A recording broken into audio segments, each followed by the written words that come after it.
The world of finance often presents itself as a rigid, hard science, full of formulas, spreadsheets, and complex algorithms. We are taught that achieving financial success is primarily about intelligence, who can calculate the fastest, predict the next market move, or find the most obscure data point. But what if that's a lie? This is the core revolutionary thesis of The Psychology of Money by Morgan Housel. This book argues that financial success is not a hard science. It is a soft skill, a blend of history, sociology, and, most importantly, psychology.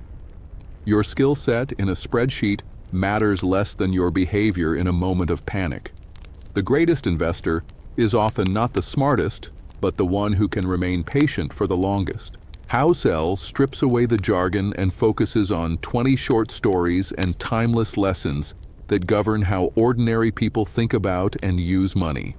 The book's power lies in its ability to reframe complex financial outcomes through the lens of common human emotion, bias, and, crucially, perspective. We will break down Housel's philosophy into 5 essential paradoxes and principles that can fundamentally change your relationship with money. First, we will explore luck, risk, and the power of compounding. Success stories often focus on skill while ignoring the vast role played by luck and risk. We will dissect the magic of compounding, the single greatest financial force, and why it requires patience more than brute force. Second, we will define enough, freedom, and the man-in-the-car paradox. Housel redefines wealth. True wealth is not a number. It is freedom of time and choice. We will examine the paradox of wanting to signal success, a fancy car, versus actually achieving freedom, and why no one is actually impressed by your flashy spending. Third, we will tackle the danger of history and the hidden price of success. We use history as a guide, but past market data does not account for the world we live in today. We must learn to identify the hidden price of market returns, the unavoidable fear, doubt, and volatility that are simply the cost of admission, not a fine you pay for being wrong. Fourth, we will look at saving, uncertainty, and the paradox of reasonable. Housel advocates for saving without a specific goal, a safety margin that grants emotional flexibility. We will explore the critical difference between being rational, coldly mathematical, and being reasonable, sustainable, and psychologically viable. Finally, we will analyze wealth, time, and the two sides of the same coin. We'll differentiate between wealth, the assets you can't see, and the appearance of wealth, the things you buy. The ultimate lesson is that money is a tool, and the ultimate power of that tool is granting you the time to control your own life. This journey is not about finding the next hot stock. It's about mastering your mind to play the long, quiet game of personal finance. Luck, risk, and the power of compounding. The journey into the psychology of money begins by acknowledging the two biggest, least discussed forces that dictate financial outcomes: luck and risk. The role of luck and risk. Housel argues that in life, and particularly in finance, the extremes, the biggest successes and the biggest failures, are almost never attributable solely to skill or terrible decisions. They are often the product of extreme luck or extreme risk. The media loves to tell stories of brilliant entrepreneurs, but these narratives often omit the massive, uncontrollable external forces that lined up perfectly for their success, or against their failure. The problem of narrative. When we analyze a billionaire, we focus on the 5 brilliant decisions they made, ignoring the thousands of other people who made the same 5 decisions but failed due to one stroke of bad luck, a competitor's sudden move, a political shift, or a natural disaster. The lesson: never mistake the success of one person as proof that their behavior should be universally copied, and never mistake a personal failure as a sign of complete idiocy. Housel insists that when judging yourself and others, You must always leave room for the unquantifiable role of luck and risk. The financial world is far too vast and complex for outcomes to be solely merit-based. The magic and paradox of compounding. This is arguably the most powerful concept in the book. Compounding is the engine that drives nearly all long-term wealth, yet it is so counterintuitive that most people fail to utilize it. The math versus the emotion. The growth of money via compounding is slow, almost negligible at first. It takes decades for the hockey stick curve to truly accelerate. Housel uses the example of Warren Buffett. 95% of Buffett's net worth was accumulated after his 60th birthday. His success is not due to superior investing skill in a single year, but due to his unparalleled longevity and patience. His genius is time. The paradox of time. Compounding doesn't require high returns, it requires time and stability. The key is not earning the highest possible return today, but avoiding the catastrophic mistakes that pull you out of the game tomorrow. If you earn 10% for 30 years, you beat the person who earns 50% for 5 years but then loses 80% and has to quit. The takeaway. To benefit from compounding, your goal is not to be the most aggressive or the most brilliant. Your goal is to be unbreakable. You must survive every inevitable downturn, crash, and panic so you can remain in the game long enough for time to work its quiet, exponential magic. Behavioral implications. These two concepts, luck, risk, and compounding, demand a profound behavioral shift. Be humble. Recognize that your success is partially due to fortune, which fosters empathy and prevents overconfidence. Be fearful. Recognize that bad luck can wipe you out, which fosters caution and the necessary safety margin. Be patient. Understand that the greatest financial returns are not achieved in a week or a year, but over a lifetime of consistent, boring participation.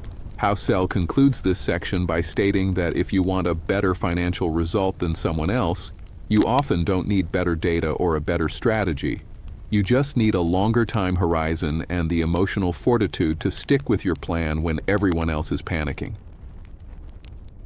Enough freedom and the man in the car paradox.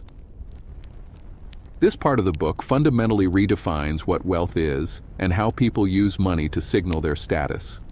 Housel argues that true wealth is an internal state, not an external display. The definition of enough, law of contentment.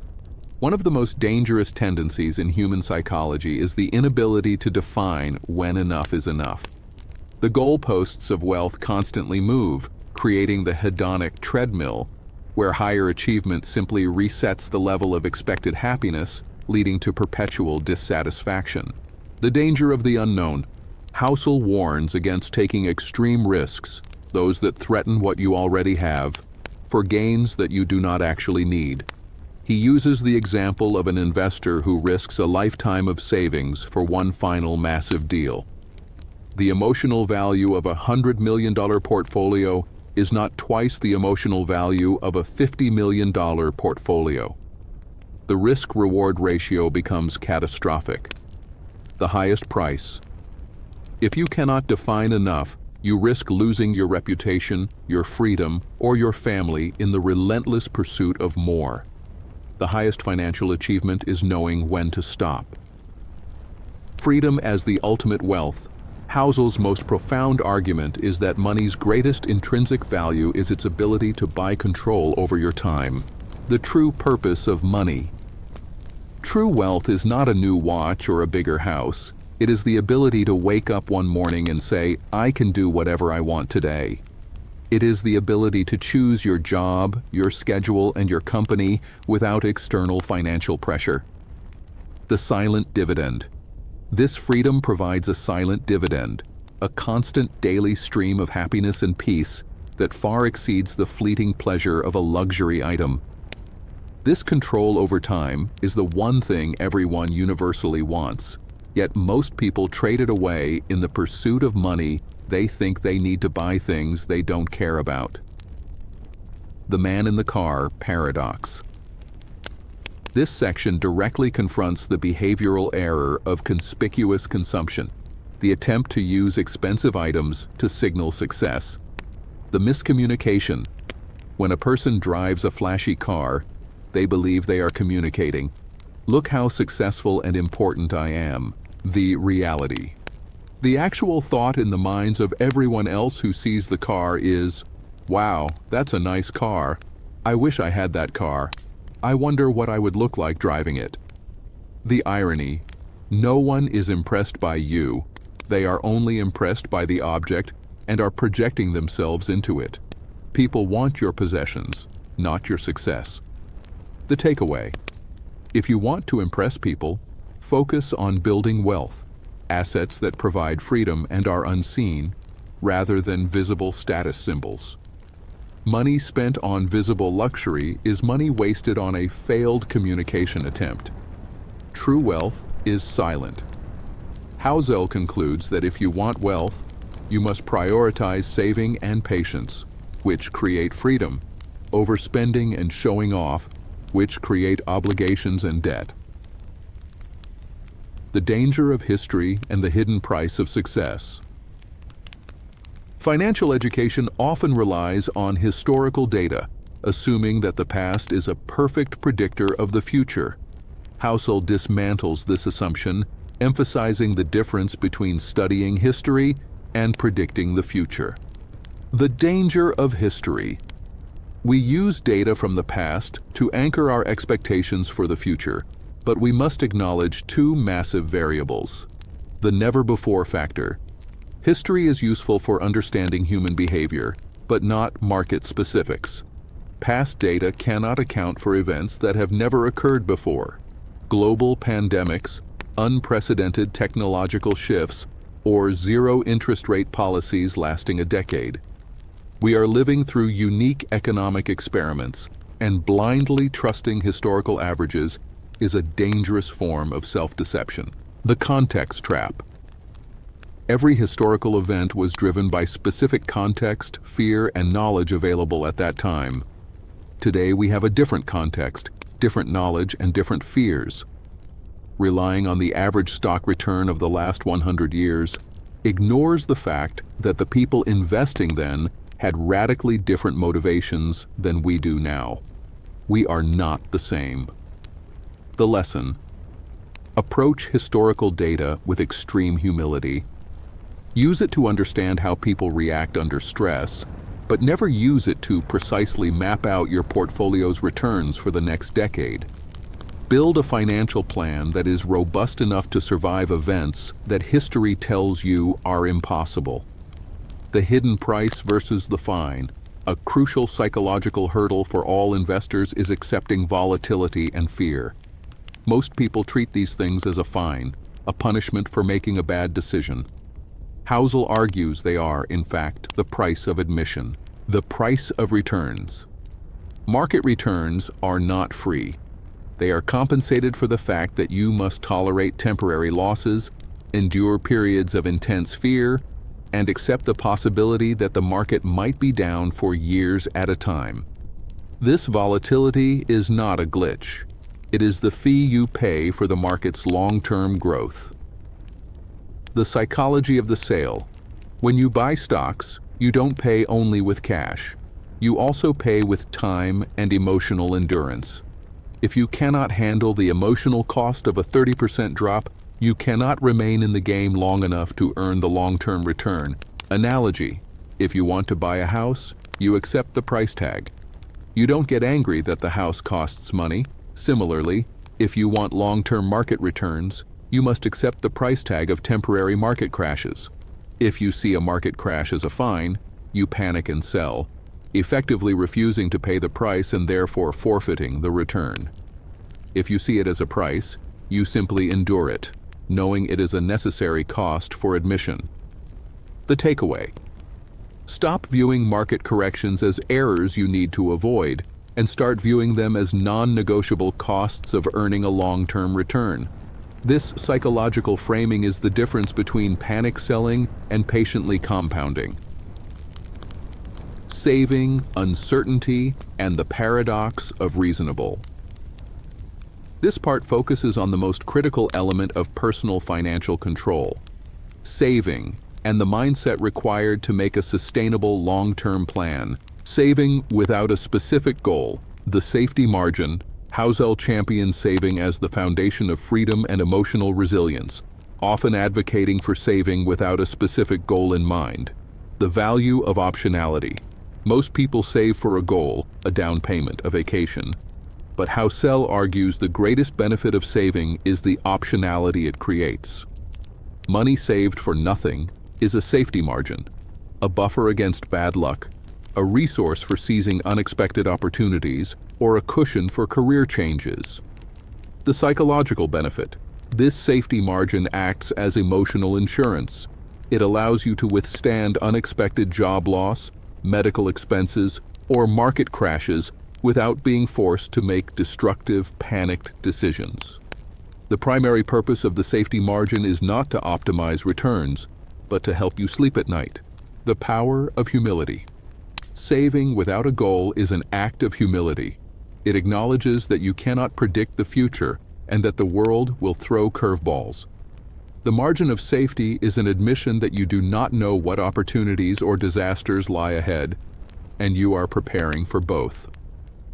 The paradox of reasonable versus rational.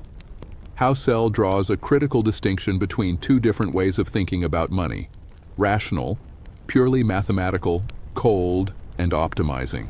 A rational investor would use maximum leverage and take maximum risk to maximize the mathematical return, assuming they have perfect information and perfect emotional control. Reasonable, emotionally sustainable, practical, and long-term focused. A reasonable investor chooses a strategy that they can actually stick with for 50 years, even if it is mathematically suboptimal. The human factor. Because humans are driven by fear, greed, and ego, the purely rational, optimized plan always fails in the real world. A rational plan requires you to panic sell during a crash, which is a behavioral impossibility for most people. The goal, your goal should be to find the reasonable path, the one that allows you to remain calm, consistent, and patient, which ultimately delivers superior long-term results because you avoid the catastrophic errors that stem from emotional volatility. For example, a reasonable savings rate that you can maintain consistently is far superior to a rational, aggressive savings rate that makes you miserable and causes burnout. The takeaway: accept that you are a human, not a spreadsheet. Build a financial life that is reasonable for your temperament. Save consistently, acknowledge uncertainty, and build a margin of safety that provides the greatest return of all: peace of mind. Wealth, time, and the two sides of the same coin. The final section synthesizes Housel's philosophy into practical, timeless wisdom, focusing on the ultimate definition of success and the necessary skill of adaptability. Wealth versus appearance of wealth. Housel returns to the distinction between wealth and its visible counterpart. Wealth, the money and assets you have that you have not yet spent. Wealth is quiet, unseen, and provides future optionality and freedom. Appearance of wealth, the items you buy with money: cars, houses, clothes. This is wealth that is spent and gone. The irony: people who drive flashy cars are often sacrificing future wealth and freedom for the fleeting status of the present moment. The people who are truly wealthy are the ones whose financial lives are boring, consistent, and invisible. True wealth is built by consistently choosing to save and defer gratification, instead of choosing to spend and gain temporary status. The key to long-term wealth. This requires a mastery of ego. You must stop caring about what others think of your car or your house, and start caring exclusively about what you think of your personal balance sheet. The ability to change and the importance of humility. Housel emphasizes that a good financial plan must be flexible because people's goals change over time and the world changes dramatically. The problem of certainty.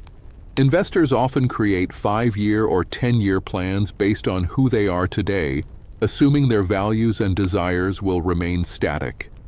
This leads to rigid plans that quickly break when life inevitably changes. The lesson from history. Financial genius requires the humility to realize that you will change your mind, your interests, and your goals. Therefore, the best financial plan is one that accommodates the certainty of your future self, being different from your current self. This is another argument for the safety margin. It is money saved to fund the person you don't even know yet. The unbeatable force of time. In the end, all of Housel's lessons revert to the central theme of time. The time horizon. The single most powerful factor differentiating good investors from great ones is their time horizon. The person with a 50-year plan will always beat the person with a 5-year plan because the longer time horizon automatically incorporates the power of compounding and the ability to ride out every market panic. The final wisdom.